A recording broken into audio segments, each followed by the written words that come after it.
Le prince Albert II participe à ce que l'on appelle la semaine de haut niveau de la 72e session de l'Assemblée générale des Nations unies.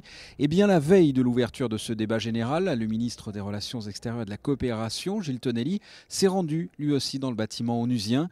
Plusieurs temps forts ont marqué cette journée, notamment la réunion de haut niveau du secrétaire général Antonio Guterres sur la prévention de l'exploitation et des atteintes sexuelles suite à des scandales survenus, notamment en Centrafrique où des casques bleus ont été accusés d'abus sexuels. C'est un des engagements du nouveau secrétaire général, de M. Guterres, quand il est arrivé à la tête des Nations Unies. Il a trouvé que ce genre de situation était totalement insupportable, que des casques bleus puissent en fait avoir des comportements totalement inadéquats et plus que condamnables. Et donc il a pris l'engagement d'assez vite prendre des mesures et donc inciter un maximum de pays des Nations Unies à signer ce pacte pour que dorénavant, il y ait non seulement un suivi des victimes, mais aussi une prévention de ce type de situation.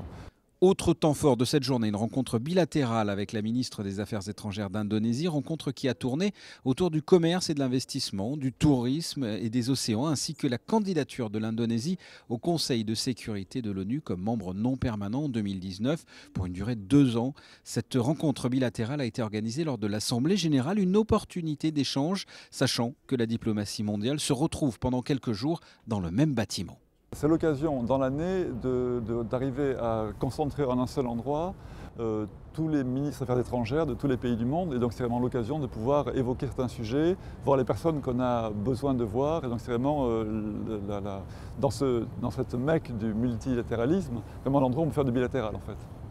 À noter également la participation du ministre des Relations extérieures de la coopération monégasque à une réunion annuelle, une concertation ministérielle de l'Organisation internationale de la francophonie, sans oublier la déclaration politique sur la réforme des Nations unies, une proposition faite par les Américains.